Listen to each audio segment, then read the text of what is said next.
Hello friends, कैसे हैं आप सब। तो डियर, आज की क्लास में जो है हम लोग सोशल साइंस के कुछ प्रीवियस ईयर क्वेश्चन डिस्कस करेंगे।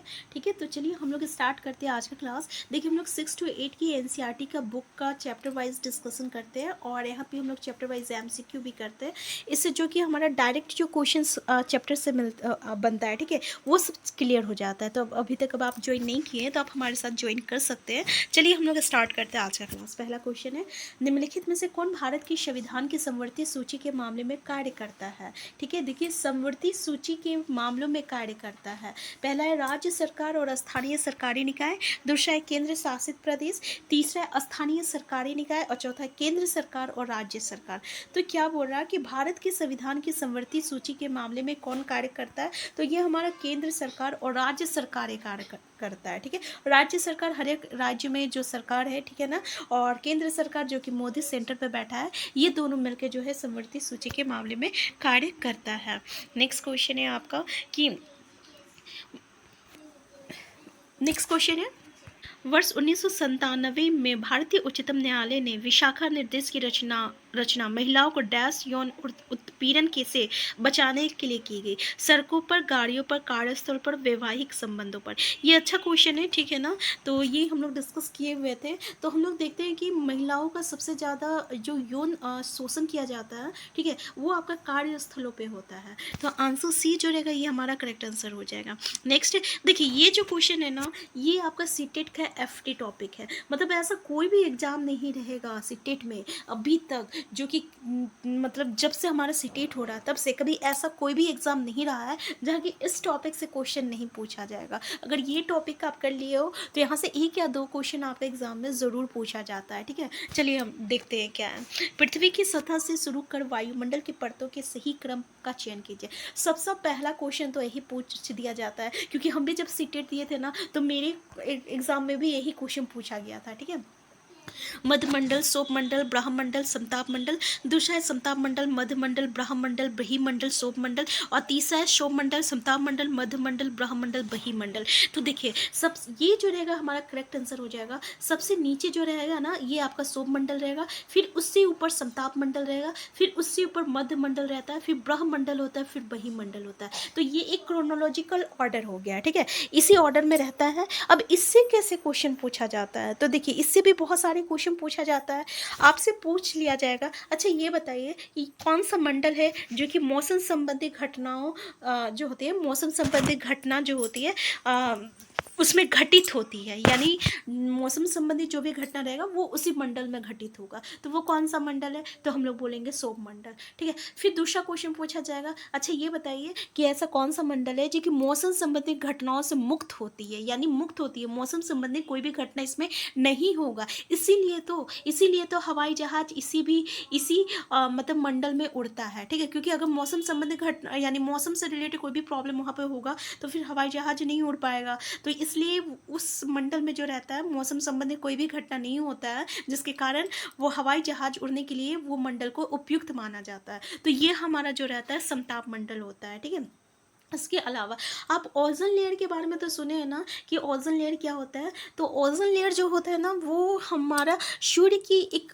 जो अल्ट्रा वायलेट रे जिसको हम लोग कहते हैं, जो कि हम काफ़ी हानिकारक है हमारे शरीर के लिए, पेड़ पौधे के लिए, जानवरों के लिए।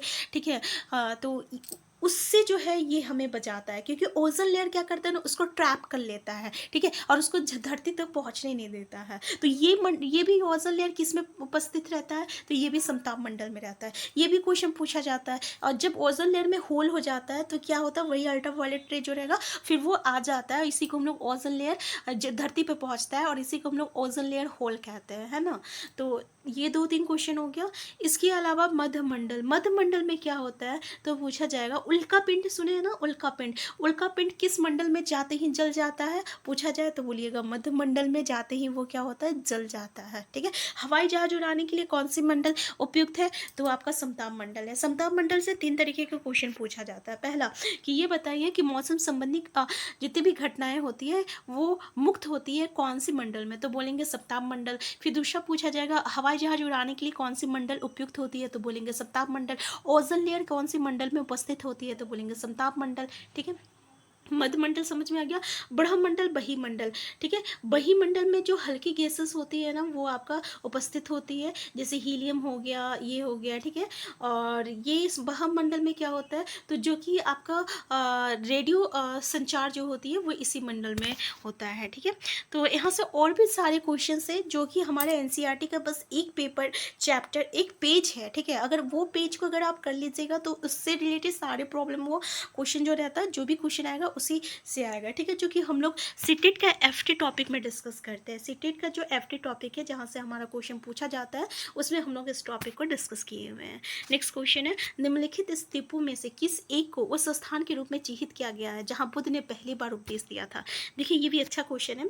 सांची है, थोटला कोंडा है, बोध गया है, सारनाथ है। तो वो हमारा सारनाथ है, ठीक है। सारनाथ में जो है ये पहली बार जो है उपदेश दिए थे, ठीक है। तो याद रखिएगा सारनाथ। नेक्स्ट ऋग्वेद काल में कौन से 3 देवता विशेषकर प्रमुख थे। रुद्र थे, विष्णु थे तथा इंद्र थे, तो हमें पता है ये लोग नहीं थे। फिर अग्नि, इंद्र और सोम, तो बिल्कुल हमें पता है भाई कि अग्नि थे, इंद्र थे तथा सोम थे। तो आंसर बी जो रहेगा ये इसका करेक्ट आंसर हो जाएगा।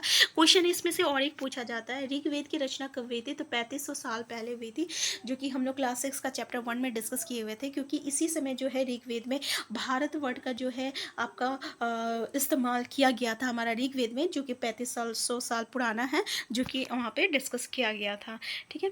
नेक्स्ट क्वेश्चन है आपका इस ऋग्वेद भी एक अच्छा टॉपिक है। इससे बहुत सारे क्वेश्चन हमारे सीटेट में बनता है, ठीक है। वो पॉसिबल नहीं है कि हम लोग आज के क्लास पर डिस्कस करें, तो ये भी सीटेट का एफटी टॉपिक है जो कि हम लोग चैप्टर वाइज में डिस्कस किए हुए हैं। नेक्स्ट क्वेश्चन है, वर्गों में जातियाँ क्यों उत्पन्न हुई जो भारतीय समाज को संगठित करने का आधार बन गई। ये भी अच्छा क्वेश्चन है, ठीक है। जैसे कि अलग अलग जो जाति हम लोग को व्यंगीकृत किए हुए हैं, ठीक है, वो क्यों हुआ था, ठीक है। जैसे कि आपका आदिवासी लोगों को वर्ण व्यवस्था में एकीकृत करने में समस्या थी। दूसरा, जाति वर्ण समान है। दूसरा, वर्ण व्यवस्था के विरुद्ध प्रबल विरोध था जिससे जातियों का विकास हुआ। नेक्स्ट, लोगों की सामाजिक व आर्थिक आवश्यकताओं में नियमित विस्तार के कारण नए कौशलों से उत्पन्न लोगों की जरूरत थी। तो बिल्कुल सही आंसर डी हो जाएगा। देखिए क्या हुआ, जैसे जैसे जाति प्रथा स्टार्ट हुआ ना, तो जैसे जैसे काम के आधार पर लोगों को व्यंगीकृत कर दिया। अगर कोई सोना से रिलेटेड काम कर रहा है तो उसे सोनार कहने, कोई लोहा से काम किया तो उसको लोहार कहने लगा, ठीक है। तो इस तरीके से जो है उसके काम के आधार पर जो है यहाँ पे उन जातियों का व्यंगीकृत किया गया था। तो आंसर डी हो जाएगा। नेक्स्ट, वृद्धा व्यवस्था में सॉरी ये अलग क्वेश्चन आ गया। नेक्स्ट है, भारत के दक्षिणी भागों विशेषकर तमिलनाडु और आंध्र प्रदेश में शरद ऋतु में वर्षा होती है। क्यों होती है शरद ऋतु में वर्षा। पहला ऑप्शन है, पवन स्थल भागों से लौटकर अरब सागर की ओर प्रभावित होती है। दूसरा, पवन स्थल भागों से लौटकर बंगाल की खाड़ी की ओर प्रभावित होती है। तीसरा, पवन अरब सागर से बंगाल की खाड़ी की ओर प्रभावित होती है। और चौथा है, पवन बंगाल की खाड़ी से अरब सागर की तरफ प्रभावित होती है। तो ये क्वेश्चन को अच्छे से पढ़ लीजिए कि पवन जो है ना ये स्थल भागों से लौटकर बंगाल की खाड़ी की ओर जो है प्रभावित होती है, ठीक है। तो क्या होता है, स्थल से लौटकर कहाँ के जाता है, बंगाल की खाड़ी की ओर जाता है, ठीक है। इसलिए क्या होता है कि आंध्र प्रदेश में और तमिलनाडु में जो होती है शरद ऋतु में वर्षा होती है। नेक्स्ट है, संघवाद से तात्पर्य है। संघवाद क्या होता है, देश में एक से ज़्यादा स्तर के सरकार का होना। हम लोग कहते हैं हमारा भारत जो है ना संघवाद देश है। इसका मतलब क्या हुआ, देश को चलाने के लिए राज्यों का संघ होना। केवल केंद्रीय सरकार को कानून बनाने का अधिकार है। न्यायपालिका देश में सर्वोच्च शक्ति है। तो हमें पता है कि हमारा संघवाद मतलब क्या होता है कि हमारा भारत में जो है, हमारे कंट्री में जो है आपका 3 प्रकार के सबसे पहला तो कितने स्तर की सरकारें हैं ये क्वेश्चन पूछा जाता है। तो 3 स्तर की सरकारें हैं, ठीक है। 3 स्तर में कौन कौन सा स्तर है अगर पूछ लिया जाए तो हम बोलेंगे एक तो राज्य स्तर है, ठीक है। फिर राज्य स्तर सबसे पहले स्थानीय स्तर हो गया, जो कि आपका अलग अलग राज्य में अलग अलग जगह पे जो आपका पंचायत जो समिति है, ठीक है ना, तो पंचायत में जो आपका होता है। तो एक हो गया स्थानीय स्तर, एक होता है राज्य स्तर और एक होता है आपका केंद्र स्तर होता है। तो ये 3 स्तर में जो है सरकार काम करता है और इसी को हम लोग क्या कहते हैं, संघवाद कहते हैं। तो देश में एक से ज़्यादा स्तर की सरकार का होना जो है संघवाद कहलाता है। कितने स्तर का होता है, तो 3 स्तर होता है, स्थानीय स्तर होता है, राज्य स्तर होता है और केंद्र स्तर होता है, ठीक है। तो आंसर ई हो जाएगा। नेक्स्ट है, मध्य प्रदेश में स्थित भीमबेटका जो है एक पूरा स्थल है, पूरा पाषाणिक है, नौपाषाणिक है, महापाषाणिक है, सूक्ष्म पाषाणिक है। तो हम आपको बताए थे कि यहाँ से भी हमें एक क्वेश्चन देखने को मिलता है, जो कि हम लोग का क्लास 6 का चैप्टर 2 में एक मैप दिया हुआ है, और उस मैप से ही आपका बहुत सारे क्वेश्चन बनता है। तो वो मैप को जरूर देख लीजिएगा, ठीक है, जिसमें अलग अलग जगह को दिखाया गया है कि कौन सा पूरा पाषाणिक स्थल में आता है, कौन सा नौपाषाणिक स्थल में आता है, कौन सा महापाषाणिक स्थल में आता है। तो ये भी सीटेट का एफटी टॉपिक है, ठीक है। तो इसको भी आप लोग ज़रूर देखिएगा। तो हमारा मध्य प्रदेश में जो भीमबेटका है, ये एक जो है पूरा पाषाणिक स्थल है। यहाँ से और एक क्वेश्चन आता है पूरा पाषाणिक से, जो कि क्वेश्चन आपका सीटेट में बहुत बार पूछा गया है कि हमारे जो 99% जो कहानियाँ होती है, ये कौन सी काल में घटित होती है। तो ये हमारा पूरा पाषाणिक काल में घटित होती है, ये क्वेश्चन पूछा जाता है, ठीक है। नेक्स्ट क्वेश्चन है। तो डियर, आज का क्लास हम यहीं तक रखते हैं, नेक्स्ट क्लास में हम फिर मिलते हैं। Thank you.